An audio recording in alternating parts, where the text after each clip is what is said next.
Good morning, everyone, and welcome again. And thanks to join a session on neural network and deep net design with MATLAB and Simulink. This is our agenda for this session. If you really want to learn what happens in the layers of neural network, and if you want to know workflow of design neural networks, features offered by Toolbox in MATLAB, so that's a good session, and we'll discuss about all these topics, the agenda which you see, and then later we will see what is deep learning and the features which are available in MATLAB for deep learning modeling. So these are some applications which you see here, like image classification, object detection, live tracking kind of things. There are huge applications of deep learning or neural network in MATLAB. Sorry, as not in MATLAB, generally doesn't matter what software you're using, but this deep learning and machine learning, if I'm talking about very widely, it is used for many applications like semantic segmentation, which you see here, and speech recognition, like we have to recognize the speech. Apart from that, we can use neural network to design a controller as well. If you have to design any such different kind of controller, you can use that neural network to design a controller as well.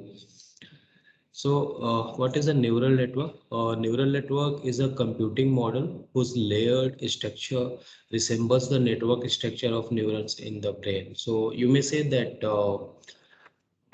it is a replica of the human brain. Like we have neurons, right?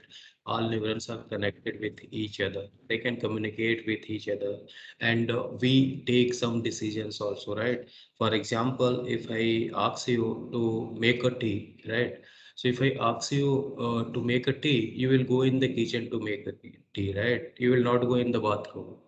Why? Because we have the features of bathroom, we have the features of kitchen, unique features we have already in our mind.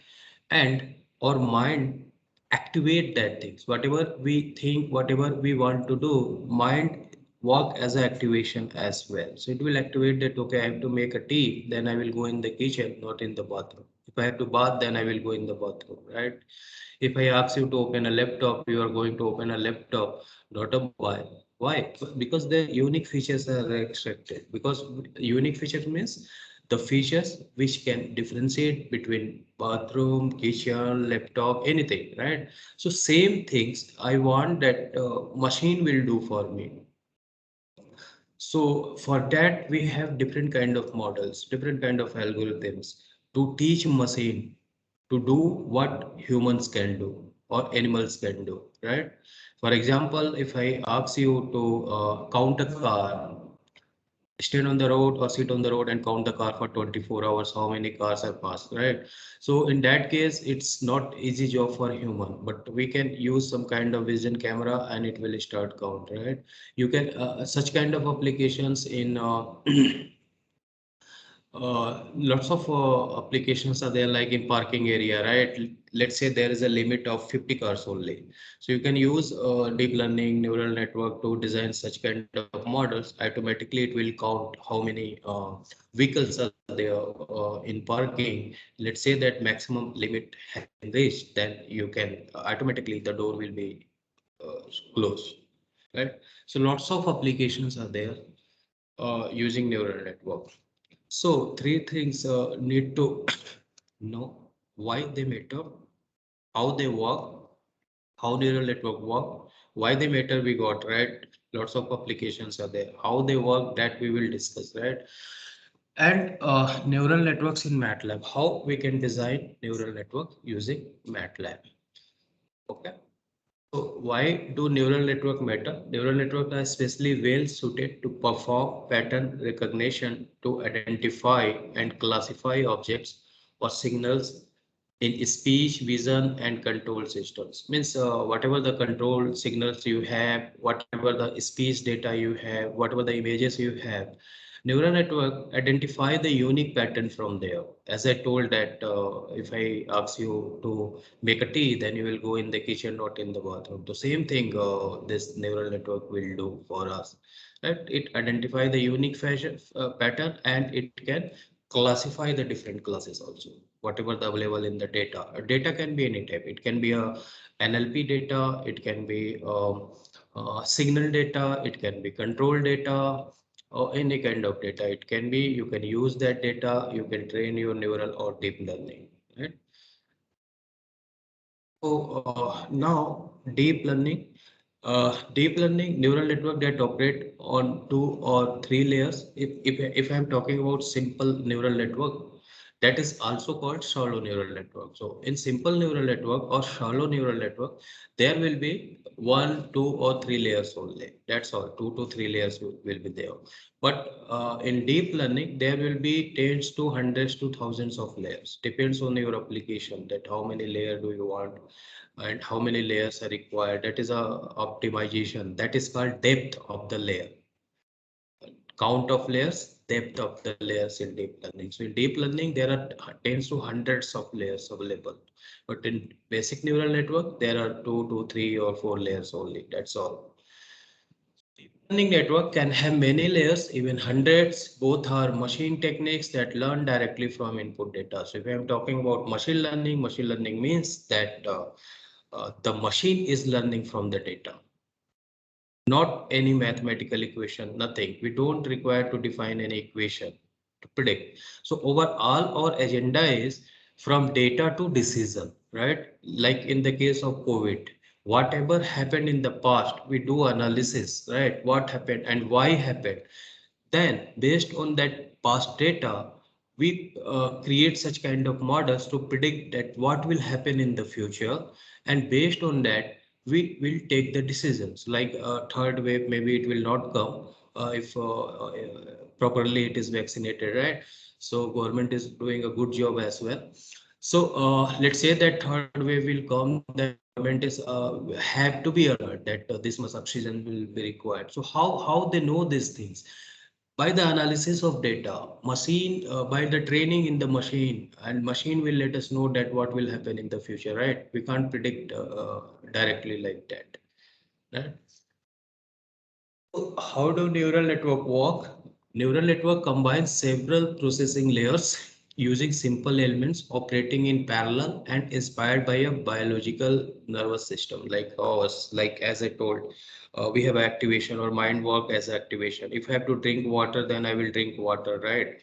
So mind give the active, my mind act as activation function. It will activate that, okay, I am thirsty, so I require a water to drink, right? Same thing machine will do. So it consists of input layer. Input layer will be there from where input we are providing. One or more hidden layers will be there. So if there are only 1 or 2, 3 layers, then that is shallow. And if there are 10 to hundreds of layers, then it will be a deep learning. And there will be one output layer. So input and output layer will be always available there, right? Because when we train our data, in the case of classification or regression, we require an input and output data. Okay, so that's why there is a input layer and output layer. In between the input output layer, there will be some activation layers. There will be some linear layers. Different kind of layers are there. We will discuss that later. Okay, the layers are interconnected via nodes, that is called neurons. Okay, with each layer using the output of the previous layer as its input. So in each layer, whatever the output will be the previous layer, that will be the input for the next layer. Okay, this is a simple neural network which you see. So in this case, just hold a minute. So in this case here, this is input. So 3 neurons are there, right? 3 inputs, 3 neurons, right? And this is hidden layer. Okay, 2 hidden layers are there and 2 outputs are there. That is output layer. So in this case, 1 input layer, 1 output layer, and 2 are hidden layers.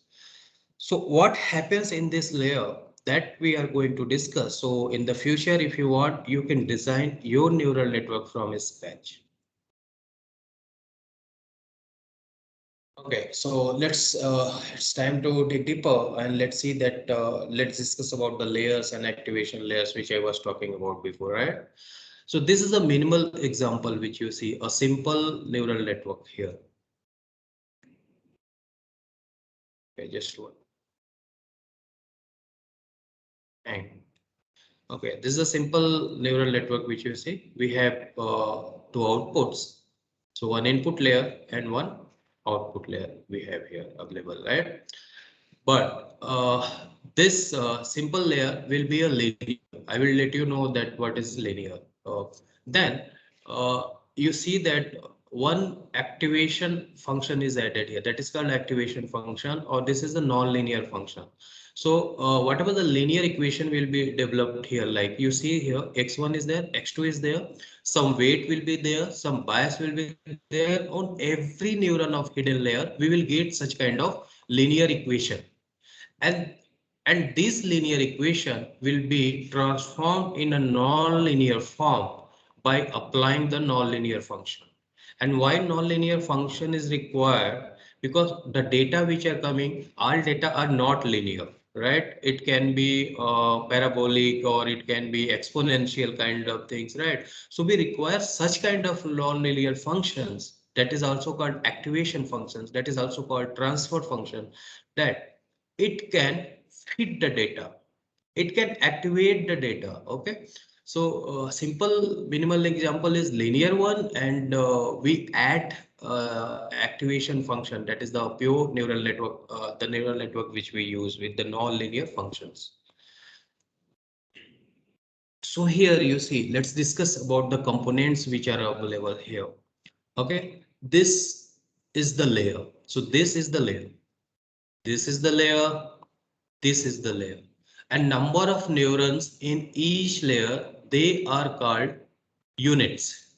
Okay, so in this case you see 10 units are there, means 10 neurons are there. In the input there are 9 inputs, so 9 units are there, means 9 neurons are there, correct, right? And here you see again 10, and at the output layer we have 4 units only, because 4 outputs are there. If there is one output, then there will be one neurons only, and arrow represent the mathematical transformation. Now, here will be some data from the input. We will give some data, and there will be weight and bias. Like such kind of equation will be created on every neurons. So in this case, you see 9 inputs are there, and 10 units are there in the first hidden layer. So how many number of weights will be generated? 9 into 10, 90 weights will be generated. Okay, because you see that these neurons are connected with each other, right? So here, let's say this one, let's say this is W1, 1, and let's say this will be then W1 and 2, like this W1, W11, W12, W13. So multiple weights will be there, and now you see here this inputs will be multiplied with this weight bias, they multiplied with this one, this one, this one, like this. Total number of 10 into 9 means 90 equations will be generated in this case. Now tell me, here this is 9 and this is 10, right? Take 1 into 9 and 9 into 10. How many equations will be there when you do a matrix multiplication? 1 into 9 matrix, you are multiplying with the 9 into 10. So 1 into 10, right? So here, after the matrix multiplication, the output of hidden layer will be 10 only, 10 numeric values, right? See, 1 into 9, 1 into 9 inputs are there, and 10 into 9 weights are there. So 1 into 9 multiply with the 10 into 9. So that is a simple linear algebra. So the final output will be 10 here, 1 will be here, here, here, and this will be input for this. So 10 into 10, 100 weights will be there, 100 equations will be there. Then 10 into 10 into matrix, And 10 again, 1 into 10 into 10 into 10. So how many outputs will be there from this one?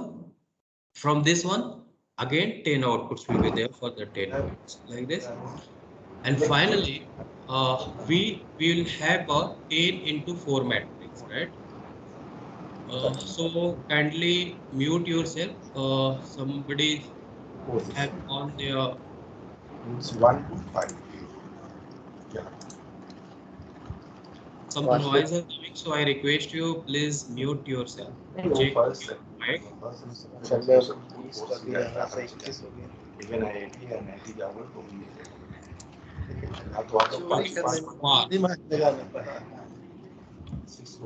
I muted you. Okay. So you got, right? There is a simple matrix multiplication with the weight and bias, right?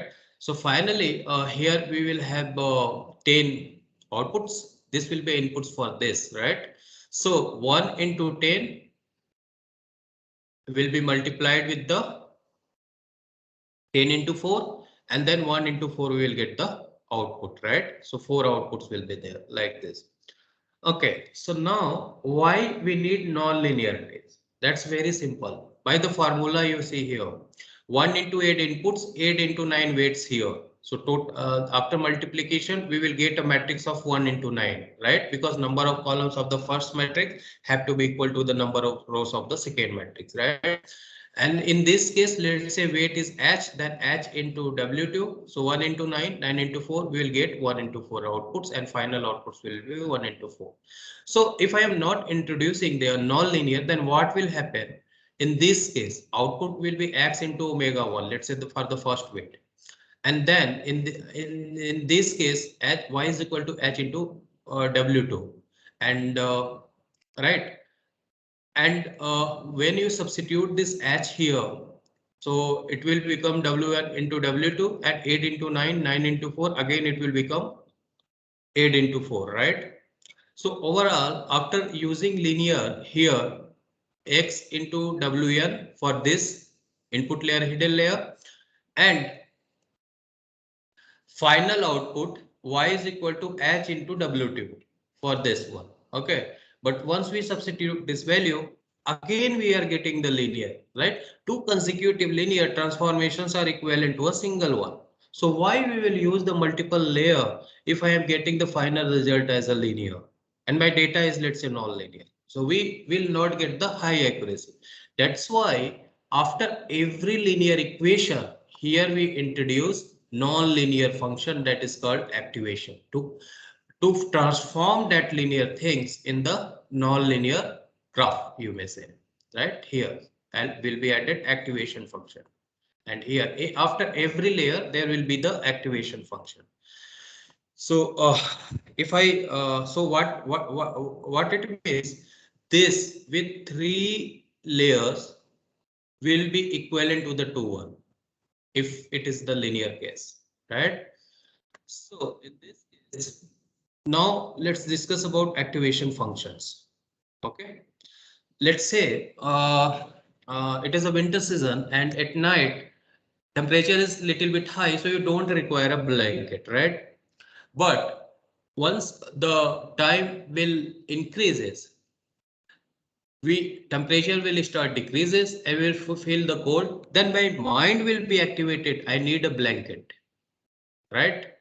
So the same thing it happens here also, that we require to activation function based on the data, this function will be activated. So the temperature start decreasing, which is a numerical change, or brain is a kind of activation function. It tells us where it is cold enough for us to put on a blanket, right? So if it was linear, if there was no activation function, then it will not work with the temperature because temperature is changing and it is not a linear temperature, right? So that's why we require activation function in neural network as well. So these are some activation functions available there. This is the formula. Whatever the output will come from the previous layer, and that output will be substituted as an input for the activation function. A is the input here, right? And this is the graph for that. for every. That is the simple sigmoid function, that is a hyperbolic tangent, and this is a rectified linear unit. So rectified linear unit, what it does, whatever the negative value is coming, it will make it to 0. So if a is smaller than equal to 0, 0, a is greater than 0, then 1. So this kind of activation functions are there. It's very simple. If you know the formula, you can create your neural network from the scratch, right? Now about the softmax layer, it is very important and it is used in the classification. So this formula which you see here, AI means first one and the summation of all the inputs which we are getting from the previous layer, right? It will calculate the probability for every classes. Let's say I have three classes, cold, hot, normal. So three scores we will get, three probability we will get. When we sum that, the value will be 1. Whichever will have a high probability score, that will be classified. It is cold temperature or hot temperature or normal temperature, right? So for that, this is the derivative of that. Here, derivative of this is this, derivative of this is this, derivative of this. So this derivative function, this is also called gradient, and this gradient is required to update the weight of that layers. So why we require to update the layers to fit the update the weight to fit the data, right, perfectly to get the high accuracy. So that's why there is a back propagation also in linear. Forward propagation and back propagation. Forward propagation is used to calculate the weight bias and create the equation, get the output, and back propagation is used to update the weight and bias. Okay. So in that case, these derivative functions are required to create a gradient descent. So we will discuss what is gradient descent also, how weight and bias are optimized. So let's see one softmax activation, how it happens.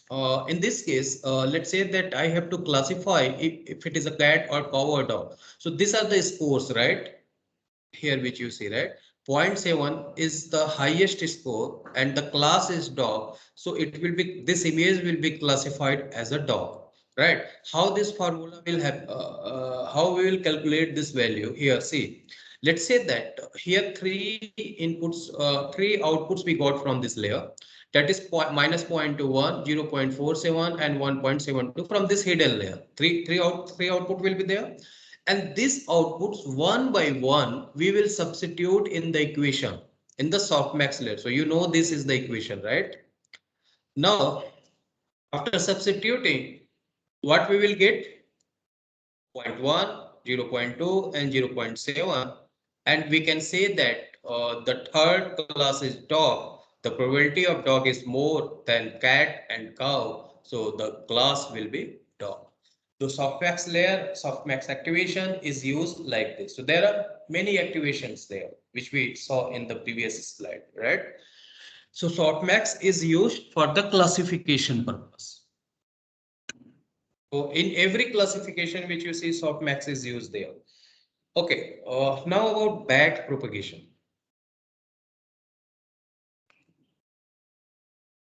So this is a forward propagation. So what will happen in the forward propagation? Simple linear algebra, matrix multiplication. Put the weight in the matrix, put the inputs in the matrix, multiply, get the output, and this will be transferred to the next layer, next layer. Okay.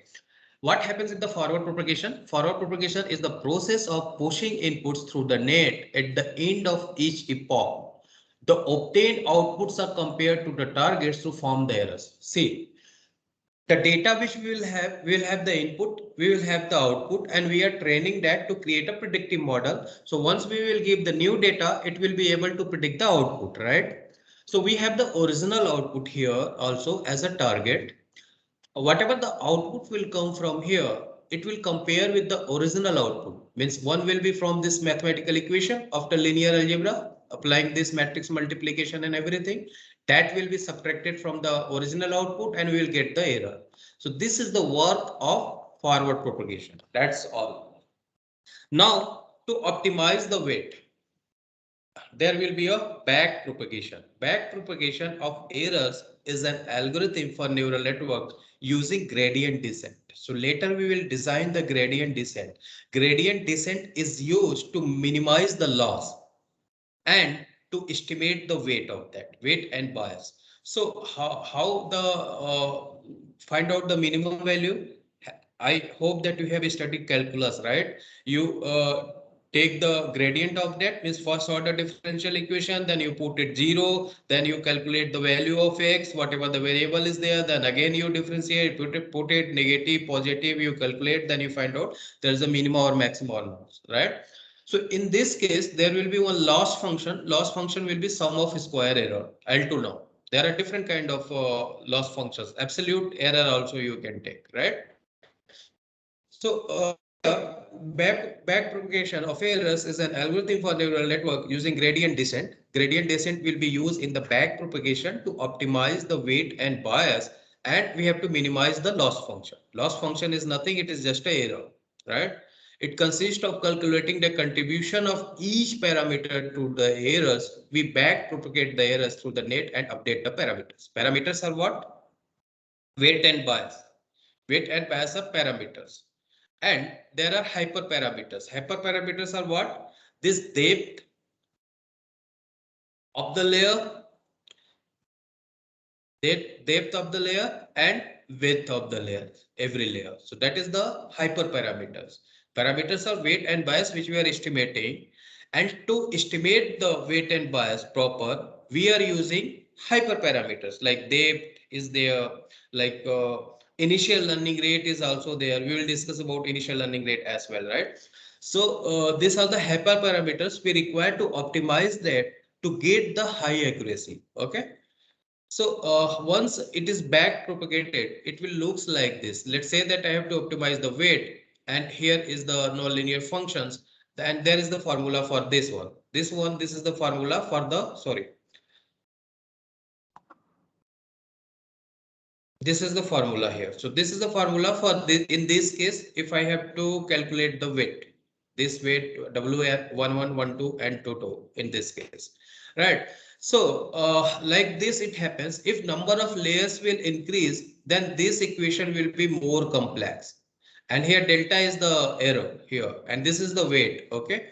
And this is the output 1 minus yj. That's the output. Two outputs are there. So yj will be y1 and y2, right? And this is the first order differential with respect to weight, right? This is the formula of gradient. And this gradient will be used for the optimization of weight and bias to minimize the loss and get the weight and bias for that. So let's create our first neural network model from scratch. Before that, we will discuss about the gradient descent as well. Okay, this is the workflow for neural network. We require a data, input and outputs. Then we design the model. Model is what? That neural network. That what kind of structure will be for my model. Okay, that is structure of that. Then we calculate the loss. This is also called cost function. That is root of some square. That is called L2 naught. Like that, there are different errors. Depends on you. You can use root mean square error also. You can take absolute error also. So root mean square error is also called as a L2 naught. So once we have this objective function or cost function, then we use the optimizer to optimize this function. So means to minimize this loss and calculate the weight and bias from there. So one of the optimizer is gradient descent. There is ADAM also. There is stochastic gradient descent. There is stochastic gradient momentum. So different kind of optimizers are available there. So I will show you how to use the gradient descent because our modified version of gradient descent.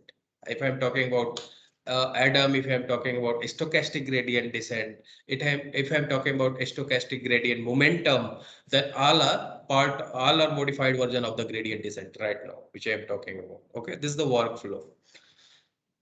So what is gradient descent and what is the formula? So let's say that I have one equation here, y is equal to wx plus b, and we have to estimate the value of omega and b. So before estimating, we will write the sum of square error. Sum of square error is what?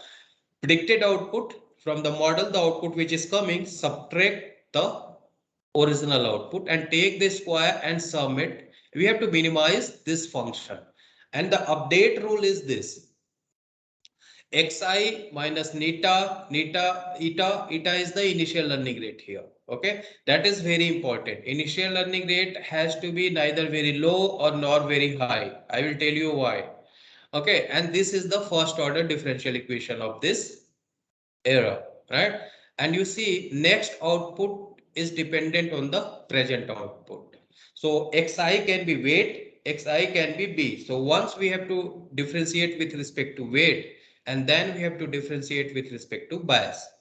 And this is the update rules. Once you differentiate and when you calculate the formula after differentiation, you will this formula to update the weight. Omega I means present, Wi, that is the present weight, minus eta and sum of input into error. Delta is the error. Simply xi minus ti. Okay. So after when you differentiate bias, this will be the formula. Bi minus again initial learning rate, sum of error. Formula we require. So after that, you know, when you run for multiple iterations, one time will come when this will become 0 and next bias will be equal to the present bias. This is our overall agenda, that we have to make this term 0 almost. And next bias will be equal to the present bias. It means no further optimization is required in that case.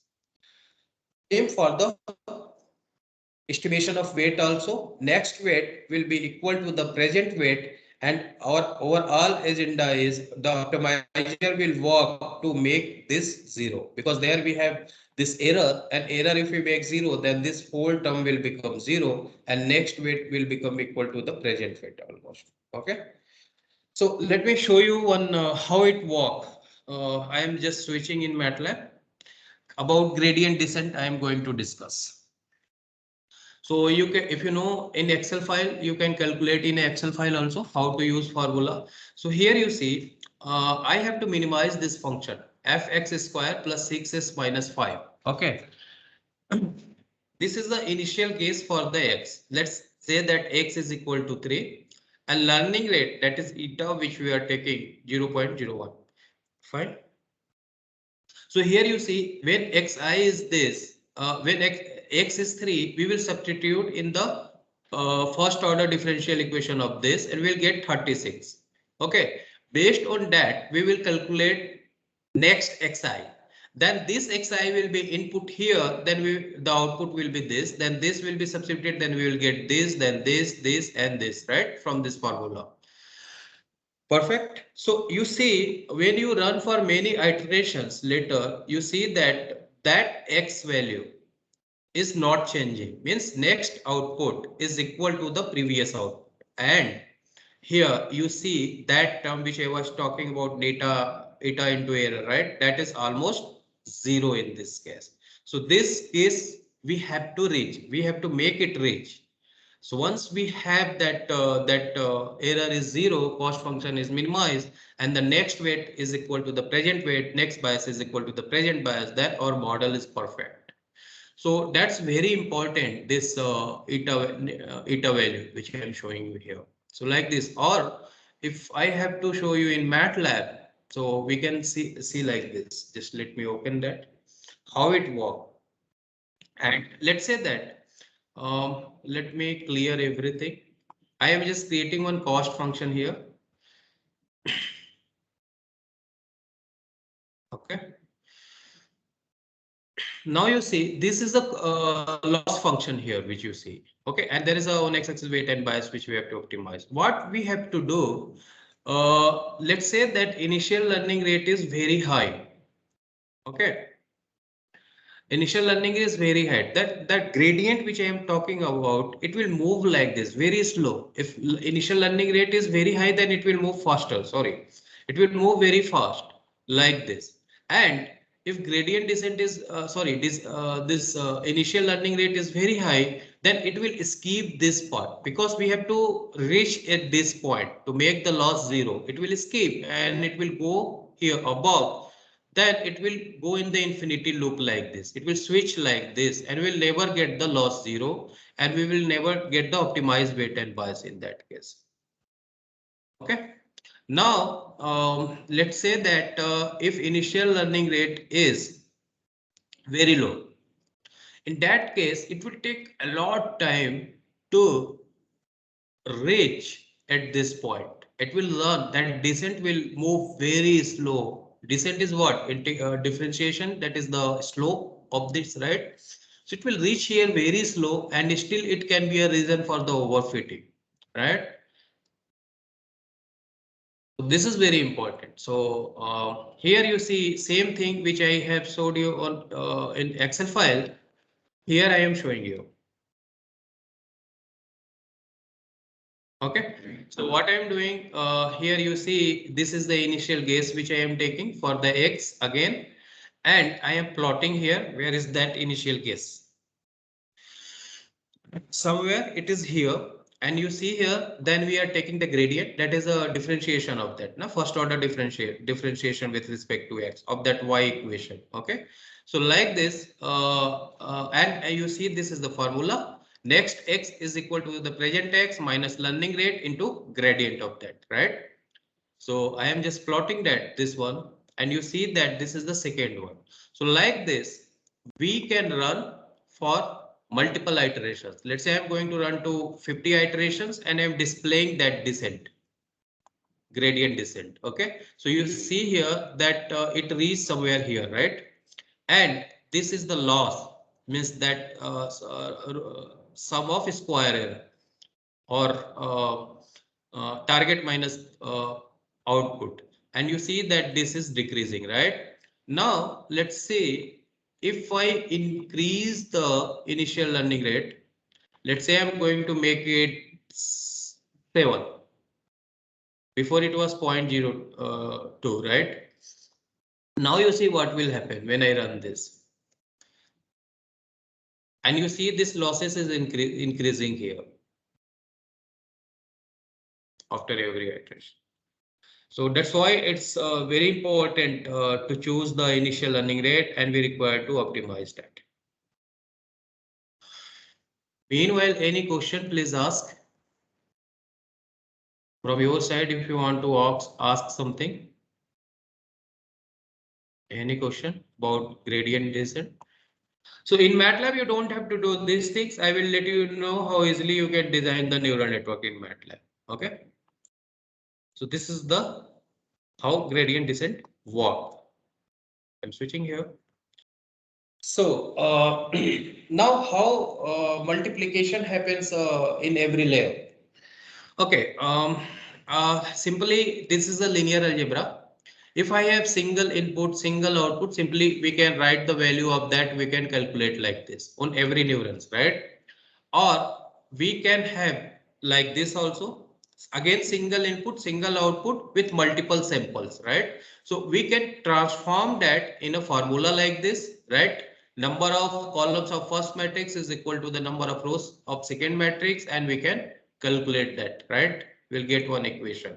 This will be the first case that we have a single with one output only, right? Another one can be with multiple inputs, x1, x2, x3, x4, right? So again, you have already studied linear algebra, right? So we can transform that all equation in the form of matrix, and once matrix multiplication will be done, then we will get this, right?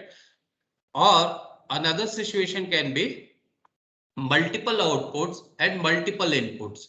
The same thing we have to do. We have to just transform in the matrix form, and it can be multiplied. So you don't have to do. Neural network will do automatically for you. But yes, if you have to design your neural network from scratch, we have to write. You have to write in the matrix form and do a matrix multiplication. You will get the outputs. So this is about the calculation.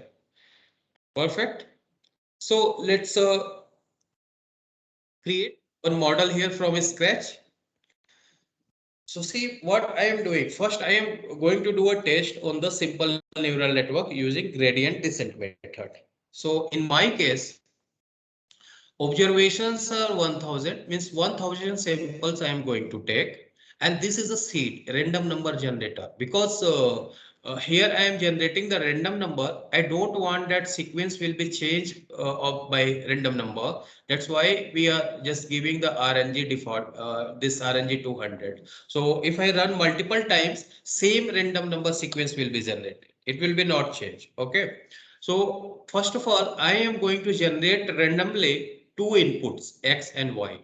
And in my input, the limit will be between minus 10 to 10. So this is the formula to generate the uniform random number by giving the limit, minimum and maximum in MATLAB. Okay. So 2xy we have here. Now what I am doing, I am concatenating in a single square matrix. So if I run this part only, let's say this one, I am just selecting this, right click, I am going to run this, and then I'm going to run this input one from here.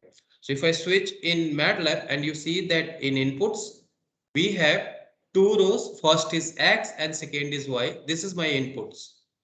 These are my inputs here. And next, what we are doing, we are generating the output target. This is the equation 3x minus 4y. Remember, as I told, to train a neural network, we require inputs and outputs also. Inputs we have, and here we are generating the outputs. But in output, we are adding noise also. Let's say in my data I have a noise. So again, of the same size, uniform random noise I am generating, and the noise power, linear power is between minus 0.1 to 0.1. That is the amplitude of that. That is the power. Okay. So far so good. We have inputs, we have target output. Now we are going to fit this data using neural network. It is already fitted by this equation, but we want to check because here 3 and 4 are two weights, Wn and W2, W1, W2, and 6 is the bias. I want to check from neural network which I am going to create, I am getting this same weight and bias or not, right? Okay. So this is the simple scatter plot. Scatter 3, X, Y inputs, and last is the output. This is the 3D plot. Okay, as a scatter plot. It's showing that how my data is distributed. Okay. Now fine. Okay, next step is what? We created a data. Next step is to initiate the weight and bias. So here we have initiated weight and bias. This is Wn and this is W2 and this is the bias. Initial guess, you may say. And this weight and bias we have to optimize. Now, next step is to define the learning rate. Let's say that I am going to take learning rate 0.02. And we will increase this learning rate and we'll check that what will be the difference in the output. Okay. So right now I am going to take 0.02. Now we are going to train a model of neural network. We iterate over our training data set 100 times. So for 100 iterations, we are going to run and we are going to use for loop in this case. So from iteration 1 to iteration 100. Okay, so first thing what we have to do, we have to create our equation, weight into input into bias. So weight is already we have generated randomly for the initial guess, and the bias we have generated there, right? This is the initial value, but we don't know what will be the exact value. Okay, now we are calculating the delta. Delta is error, whatever the output, when I is equal to 1, weight and bias will be substituted, and weight will be multiplied with the inputs. We will get the output, and we have the original target also. As I told, at the end of the output layer, it calculates the error. So this is the error here. Okay. Now we have the delta. Now we have to calculate sum of square error. So see simply how to square that in MATLAB. Delta. This is an array square. So dot cap 2. Okay. So delta will be squared, and then we are using some function to sum that. Then we are scaling that. So this is a um, not a population data. This is a simple data. That's why we are dividing two. And whatever the number of observations we had here, if we see 1000. So what we are doing here, we are just scaling, we are dividing, we are taking the average error here, sum of square error. This loss I am saving as index. When I is equal to 1, first after first iteration loss will be saved at index 1, then index 2, then index 3. Like this loss will be saved because I want to plot the loss. Okay. Now formula we know for the weight, this is the formula, for bias this is the formula. So if I switch here, this is the formula, right? Final after differentiation, this is the formula for the weight, this is the for the bias. So and delta is the error after differentiation. So we are substituting that value. So here whatever the delta we are getting, we are taking again the average of that. This is optional. You may not put, there will be no effect in the weight. To make the fast execution, I am just taking the mean of that. Okay. Now, present out weight we have. Once we will substitute the present weight, we will get the next weight, and this weight will be again input. And we will get the next weight, this will be again input. That's why I have put this equal in a equal variable. Okay, weight is equal to weight minus learning rate into delta. Delta means that error into inputs, right? So this is the matrix multiplication. So this condition has to be satisfied. Number of rows of the first number of columns of the first matrix have to be equal to the number of rows of the second matrix. To make this condition, yes, I am taking the transpose of the input. This is use single inverted comma is used for the transpose. For example, let's say I have some data here. Okay, if I do a single quote, then it will take a transpose of that. So to make that columns of the first matrix equal to the rows of the second matrix, I'm taking the transpose, and then here what we will get weight, right? And this for the iteration 2, this weight will be as a input, right? Same formula for the bias, and let me run this for the 100 iterations. So after running the 100 iterations, something we forgot, unrecognized functions of variable observations. So it says that observation is unrecognized in this case, right? So I think we forgot to run this. Okay, now let me run this again.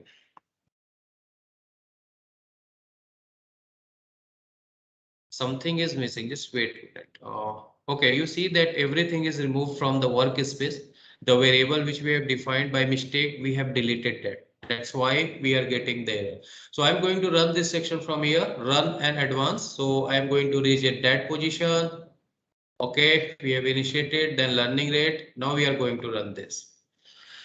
Okay, we got the output. So last weight will be the final weight and last output will be the final predicted output, right? So here you see what we are getting. I am just going to display the weight and bias.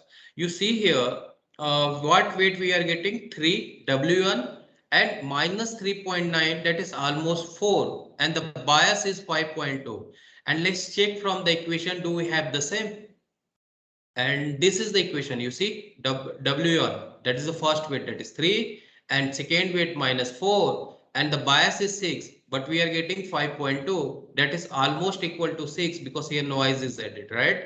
So this neural network, this linear neural network without activation function, this is working fine for the linear data only. Because the equation is linear, that's why we are using linear neural network and we are not adding there any activation layer, right? So this is working fine. We saw the weight is coming perfectly, which we had already, right?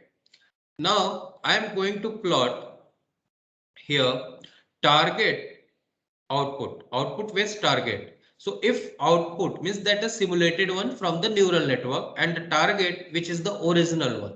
If this plot is coming at 45 degree, this is if this is 45 degree, then my model is perfect, almost 100% accuracy. Because when x-axis data and y-axis data is equal, you will get the linear equation, linear line, linear graph, and that will be 45 degree at 45 degree, right? This is 45 around, right? Okay, let's plot the loss also. And you see after every iteration at start point loss was very high, that is sum of square error, and after every iteration you can see that loss is decreasing. And what is the final loss? That is 0.3287, right? Okay, in the same case, I am going to increase this initial learning rate. Let's say that it is 0.9. Okay, so I am going to run everything again with initial learning rate 0.9. I have increased. Now you see this plot, target with output. It is not at 45-degree. Very bad model we got from there. So that's why I'm saying initial learning rate is again hyperparameter. We require to tune that. So I knew that 0.02 is good. So I use the 0.02. And you see that this is not uh, at 45-degree, right? And you see loss is less at the starting point, and suddenly you see that loss is decreased. And you see after putting the initial learning rate as 0.9 and loss is 440. Previously it was 0.3 something, right? So very high loss we are getting, right? Now let's say put it back, which it was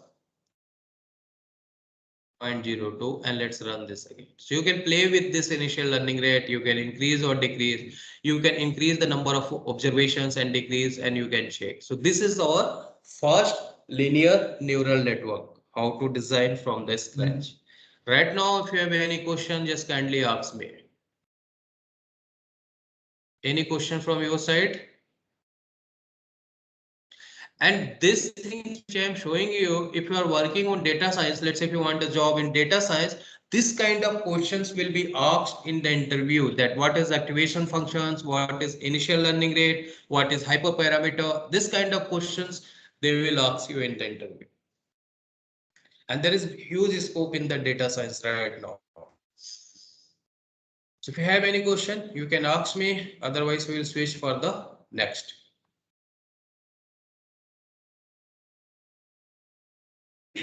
Okay, we are here. Let's create our neural model using deep learning toolbox in MATLAB. Right now, I have showed you how to design a model from scratch, right? Now we are going to use toolbox in MATLAB, that is called deep learning toolbox, how we can design such kind of models.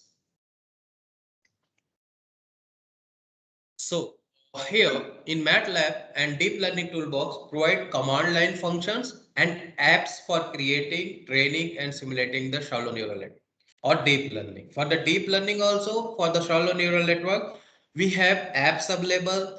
Instead of writing a single code, we can use the apps to design a complete model, or by command line also we can design. So both way we will see.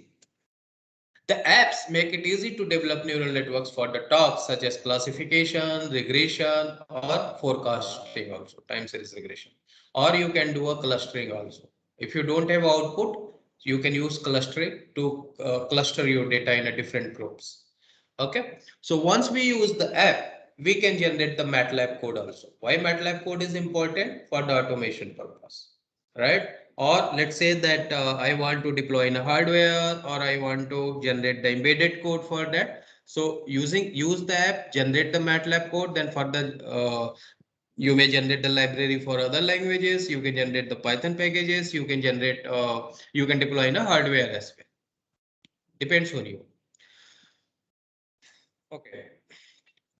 So we have pre-processing functions available for reducing the dimension of input vectors like PCA.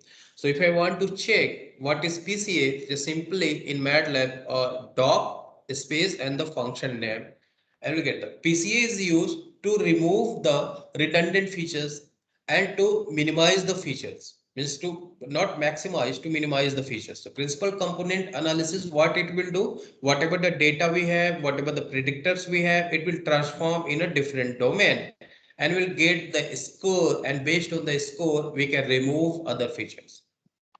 Okay, so this is examples are also given, right? So this kind of functions are available for pre-processing.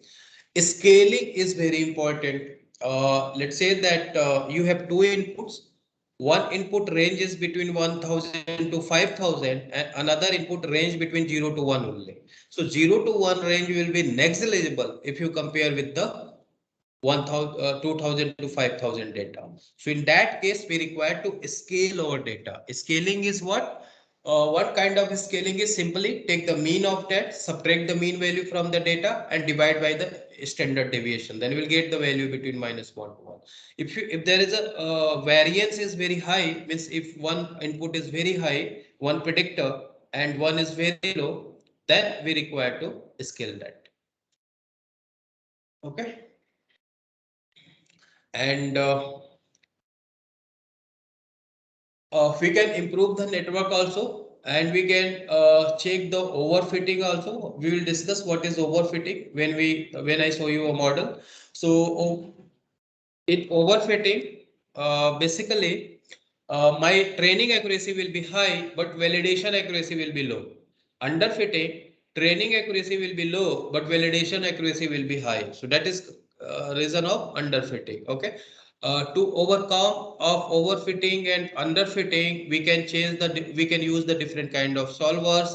We can scale our data, or we can use large data set to overcome from this over, or we can decrease the layers, or there are some different layers like dropout layer is there, some other layers are there to overcome from this overfitting and underfitting. So this is very important. For example, let's say if you have created one model neural network, accuracy you are getting 98%, but now let's say that once new data is coming and you are you are predicting on new data, on new input, and the accuracy is coming 50 or 60%. That's bad model, right? In training, you are getting high. So that is the reason of overfitting, right?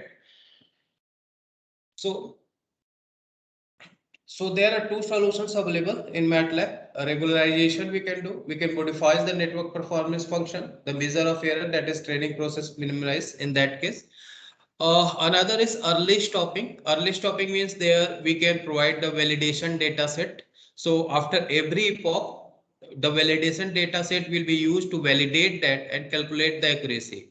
So I can check that if training accuracy is this after one full cycle and validation accuracy is something, and I can compare that both are equal or there is huge difference. Once I will know, I can stop the model at that time, right?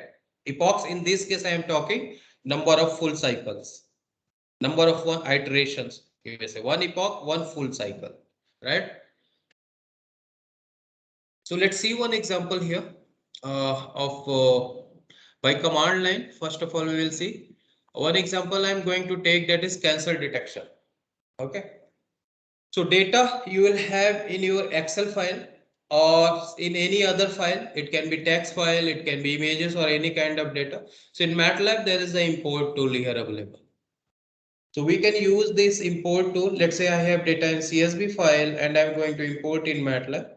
So we require a data to train that, right? So we can import it from there. So this we can use this import tool to import. So data is very big. So it says that opening a large text file. So it's very big. That's why it's taking time. So we are not going to use this data, just to show you that there is an import tool available. If you don't know the function in MATLAB how to import data, to read the data from CSV, there is CSV read. To read the data from XLS, or you can read it as a table also, read table. You see we have this data, right? All this data, right? So if I click on this, this data will be imported in my MATLAB workspace.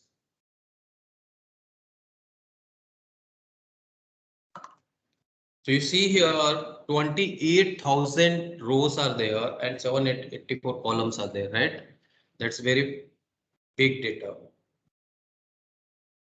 Just 1 minute.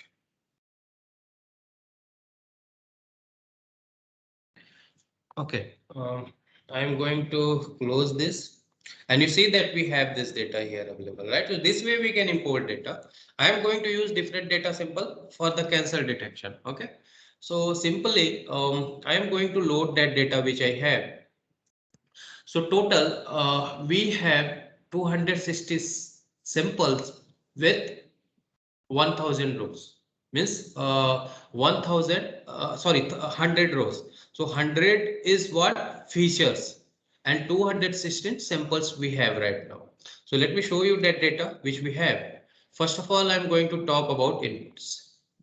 You see, this is the first sample, this is the second sample, third sample, fourth sample with 100 inputs. 100 inputs means 100 features.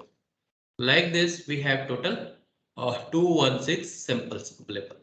So we don't have the output in this matrix. The output is in a second matrix. So we have to predict the cancer, if a patient has a cancer or not. So you see that we have generated a binary because this is an example of classification. Okay, one means what if one is in this group means the person has a cancer. Zero means the patient has no cancer. One means again the patient has a cancer. Zero means no cancer. So the if the patient is coming in this first one, if this is assigned as a one, means no cancer. If it is coming in the second, sorry, if it is assigned the first one, means the person has a cancer. If it is if one is in the second group, means the person has no cancer. So you see here that some are with no cancer samples also available, right? We have all this data. Perfect. So far so good, no issue, right?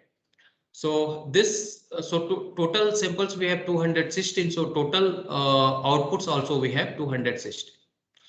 So again, this is an example of classification. That's why we are assigning values like this as a 1 0 1 0. We are grouping like this. Okay. Okay. Now I'm switching here in MATLAB in this script file. Okay. Now this is again seed. Means when I run multiple times my model, I don't want that my data will be randomly distributed for the training, testing, and validation. I want same way it will use to do that. So just simply I am generating one stream, random stream. So whenever I run this multiple time, my data will be not shuffled. My index of data will be not shuffled. For the training and testing, same data will be splitted. Okay. Now this is a part of a classification. So this is the function pattern net. In pattern net, how many number of neurons we want? Means that is the units, right? Once I will run this, you see here right now we haven't provided any inputs, right? So that's showing 0 and 5 neurons means 5 hidden units are there. And this is the non-linear function which is added. So as I told that there will be a non-linear function also, right? And another is output layer. We haven't provided any output. That's why it's showing right now 0. Right now, only we have created a network using pattern net with one hidden layer and 5 number of hidden units. So you see this net is created here. Net. All the informations are saved in this net. So if I click net dot IW first one. So now you see that it is empty. Weights are not created. So we can initiate the weight like this. Simply we can write like this and we can give some values. Right. So we can initialize that, or let's MATLAB will do that for me. So this weight is what? Input weights. Input with first hidden layer. Right. So how many inputs do we have? 100 and 5 hidden units means total number of weights will be 500, right? So right now just we have created the network here.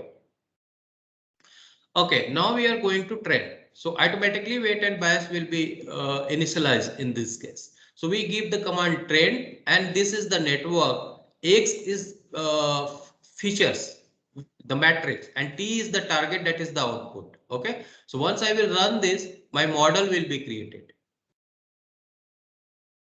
Perfect. So model is created here. Now you see in this case, after creating a neural network just in a two line, 100 inputs, 5 hidden units and 2 outputs. So in this case, how many number of weights will be there?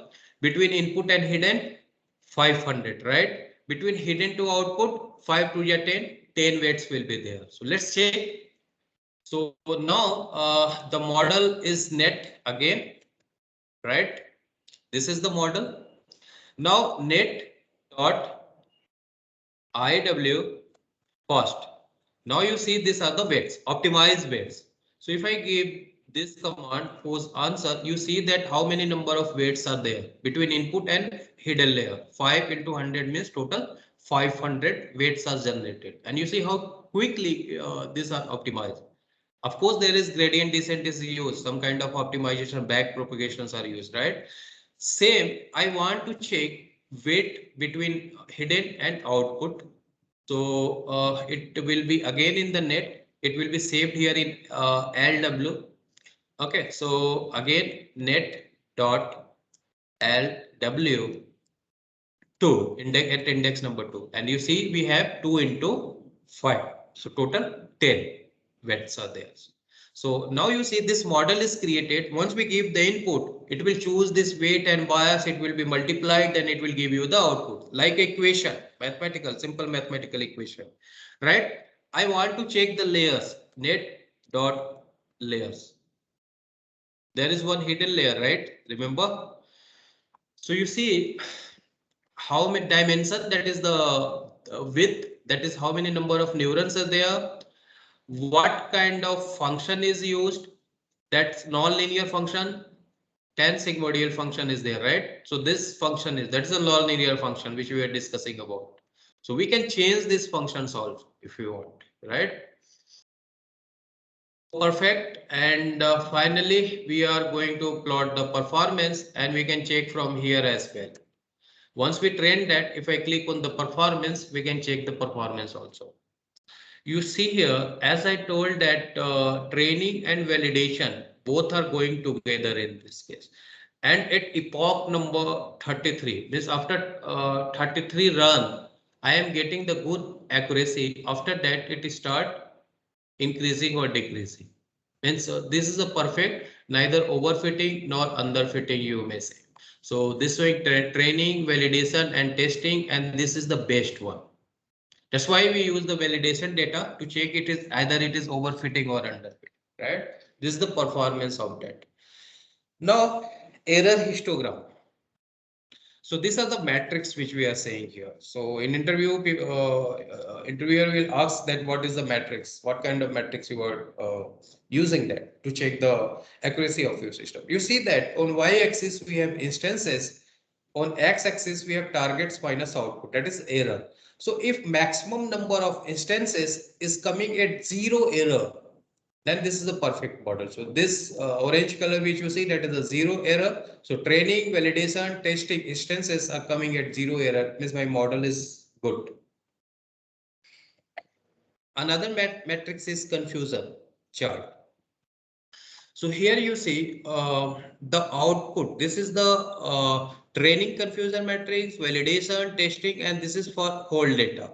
Because we data are automatically split it for the training, validation, and testing.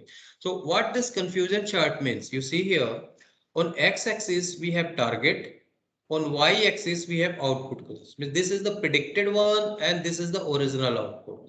Diagonally, it is correctly classified and remaining this pink color is misclassified. What it says, 84 from first group is correctly classified as a 1, first group. But 1 from second group is misclassified as a 2. 1 here, 1. From that second group, it is misclassified as a 1. Here also you can see 66 are correctly classified from the second group as a 2. 1 is misclassified as a 2 here, right? See, the output class is 2, but it was 1, right? And total accuracy shows 98.7 and error is 1.3. Same for the validation you can check, and this is the overall 97.2 is the correct accuracy, means correctly classified, and 2.8 is misclassified in this case. This is the confusion chart. Any question if you want to ask?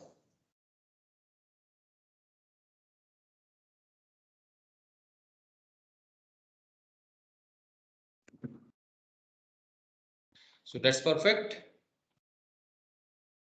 Let's see one example using apps without writing a single code, how we can design. So first you require to import your data, input and output here.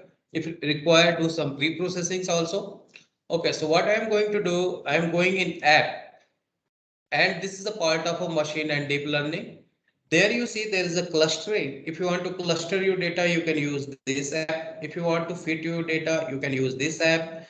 If you want to do classification, you can choose this app. If you want to do forecasting, you can use this app. In my case, I am going to fit the data. Fitting data means regression, right? The output will be numeric and continuous.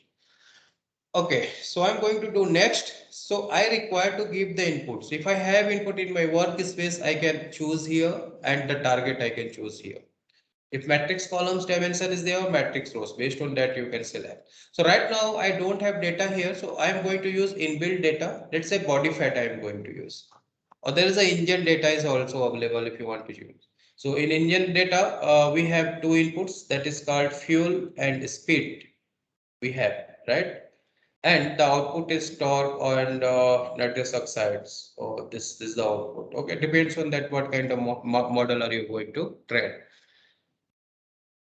So let's choose this one which I am talking about. So in this case, so what we have,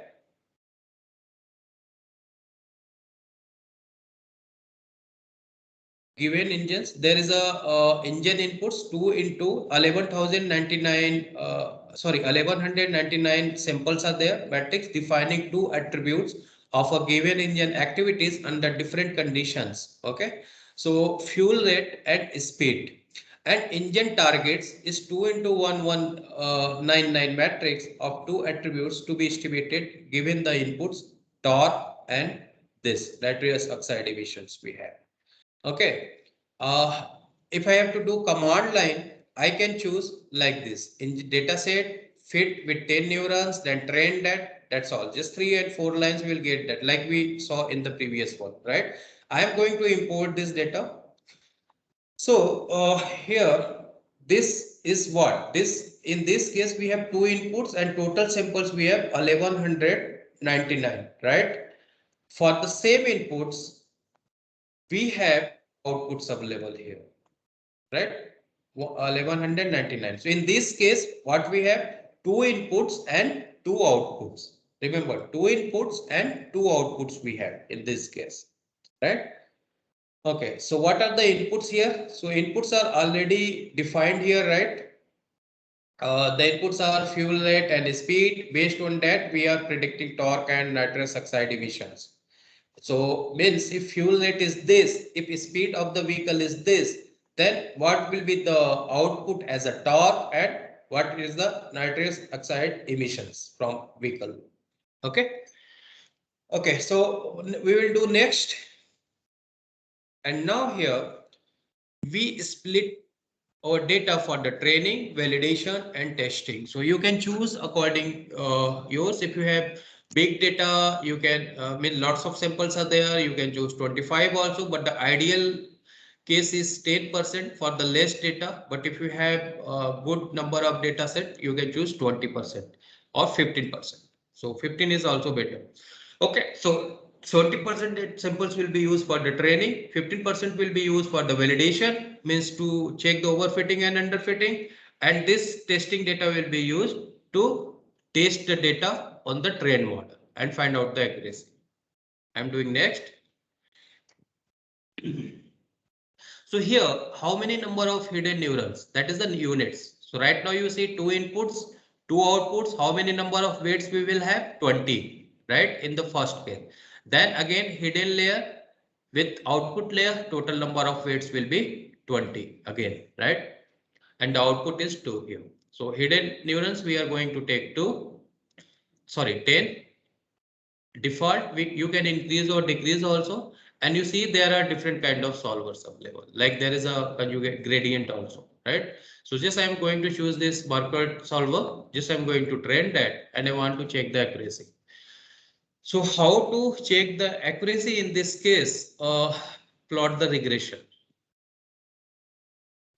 You see here, during the training, the R value is 0.99. R value have to be near to 1, and for the bad condition, it will be near to 0. If it is more near to 1, then it is better model. So this is for the training, this is for the validation. So in this case, you see training and validation, both accuracy are almost equal. So it means it is neither overfitting nor underfitting. And for the testing is also almost same, and overall is also same. So means our model is very perfect and very robust for this data. Right? This the accuracy which it shows. Perfect. And of course there will be a histogram plot also. So if I go here, or performance also we can plot. What is the performance? It says that at epoch number 53 we got the best model. And at the same time, my model will be stopped automatically. We don't have to define manually epochs. 53 epochs means 53 full cycles, right? Once we have done this, I will do the next. And if you are not happy with that, you can train it again, or you can import the large data set here. There is an option. Okay. Now you see, let's say I want to deploy this model in a Simulink. So I can import directly from here into the Simulink as well. So in the second session, we will see how to design a model in Simulink. Now you see this model we have in the Simulink, right? So if I click on this, you see two layers are there, right? In this case. And these blocks are already available in Simulink. We can design through Simulink as well, right? So now here we have to give two inputs. What are two inputs? Speed. If you see here, if I go here in the beginning, in this one, the simple data which we have.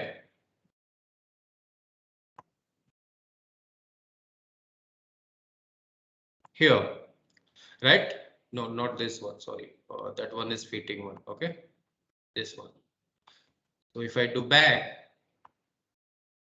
so here if you see the inputs which we had in this case, that is fuel rate and speed, and we were predicting torque and nitrous oxide emissions, right? So we have this model here available. Let me cancel this. We have this model here available, and we are giving the two inputs here. So what we can do, if I want to run in Simulink, I can then simply add two blocks from here, from the source. Let's say that I am going to give sine wave, another sine wave. Let's say how my data is varying actually here. So two inputs we will provide. So there that will be speed and fuel rate, right?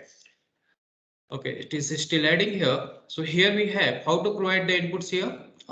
We can use mux. Okay, so this will be connected here, this will be connected here, and this will be connected here. So now let's save the value. Let's say amplitude. Let's say in this case, let's say this is the fuel rate. I am going to give 50 only. And in this case, speed, let's say it will be maximum will be 100. Right, so my live data will come from here. This will act as a controller or the predictive model, right? And for 10 seconds, I'm going to run from here. So there is an option. You can provide the time for what duration are you going to run. So here you see that this will be the output based on that predicted one. Two outputs, right? Torque and emission. And two outputs we are getting based on this inputs, right? So we can import here, export in Simulink as well, and we can where is that model which we had created? Okay, here. So we can import in the Simulink also, and we can generate the script file also. So you see in this case, input, output, what function we are using, that is the solver, and how many hidden neurons. Then we use fitnet. In the case of classification, we are using pattern net, right? And training data 70%, validation 15%, testing 15%, right? Then train that model. And we'll get the model, and further you can calculate the performance by using single function. G subtract will give the error, then performance like this, right? We can generate the like this also, and I can save it as a predictive model also, save the result. So you see that this model is saved here as a predictive model net one. Sorry, net one net. It is as a net, right? Now, I have this predictive model. It says that if you have to predict on the new data, we have to provide input like this, right? So I will go here in the inputs which we had here, engine inputs. Let's say that I am going to provide this two data. Okay. So simply, I will write net in bracket. Let's say I'm going to 17.5, that is the speed, right? And 576 value, that's the second one. Let's say it is 0.2. And this will be as a column, right? So I will transpose this and I will enter. And you see that two outputs we got, right? Torque and emission of that nitrous oxide, which was there, right? So this way we can use as a predictive model as well. Okay.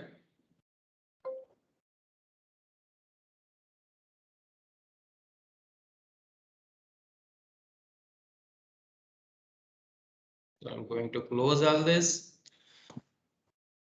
This one will also. Now, what is the deep learning? Already we have discussed.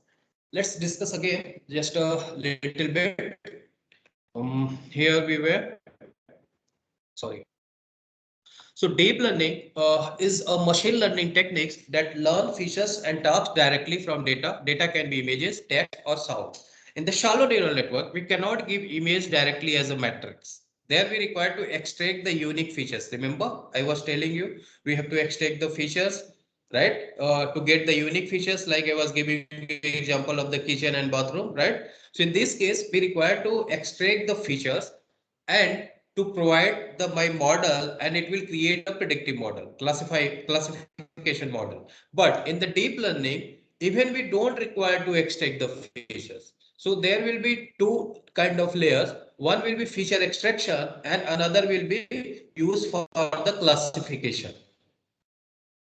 Right? Either you can give directly as an image, as a matrix, whatever you want. That's why deep learning is very trendy. You see, this is a manipulator, right? So this kind of models are designed using AI, deep learning kind of things.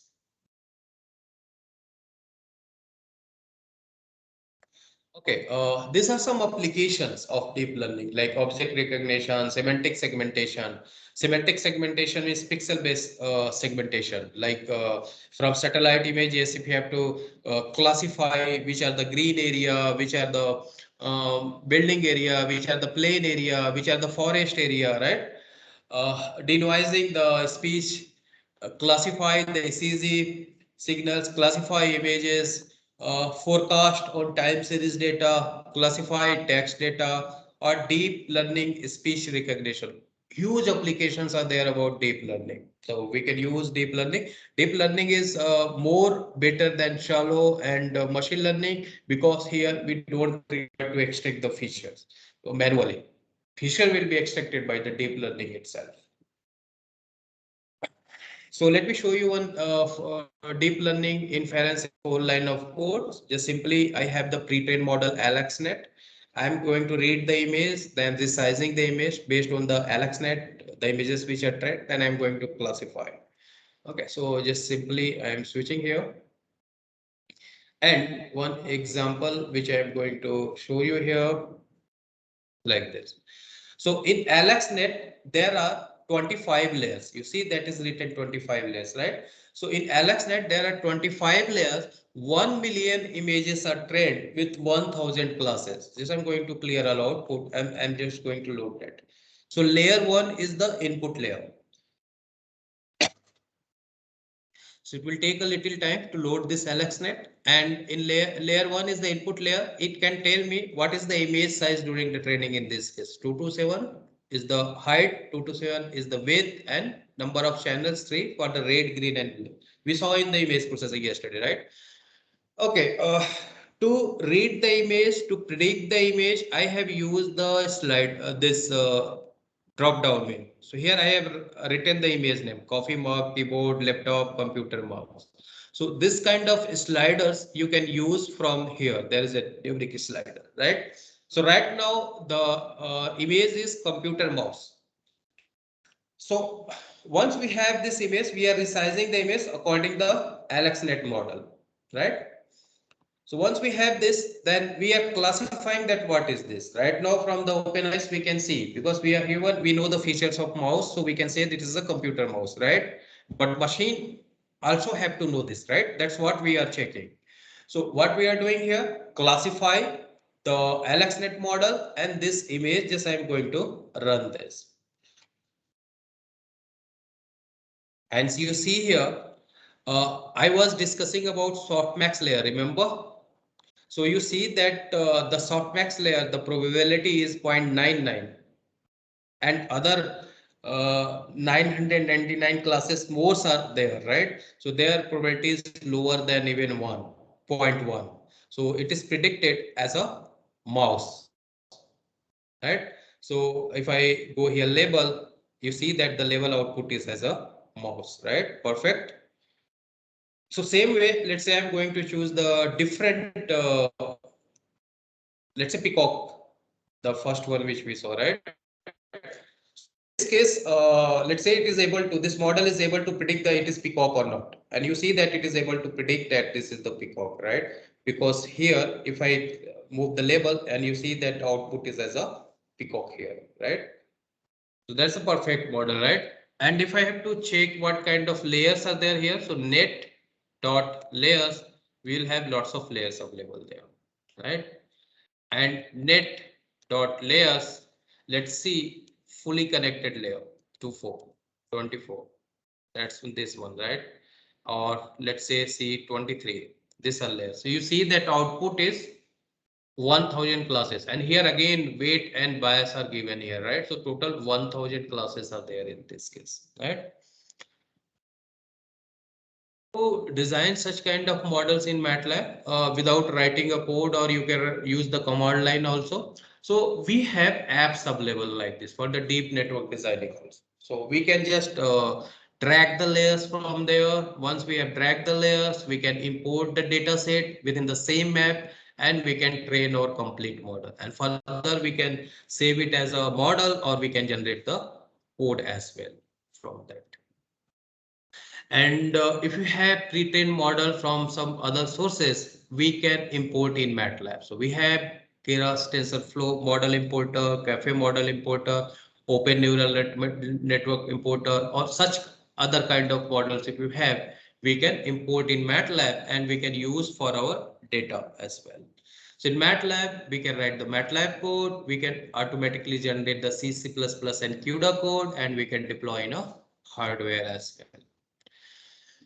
So in Simulink also, to design a neural network, we have transfer function sublevel, net input function, block level, weight functions, which we are talking about that, right?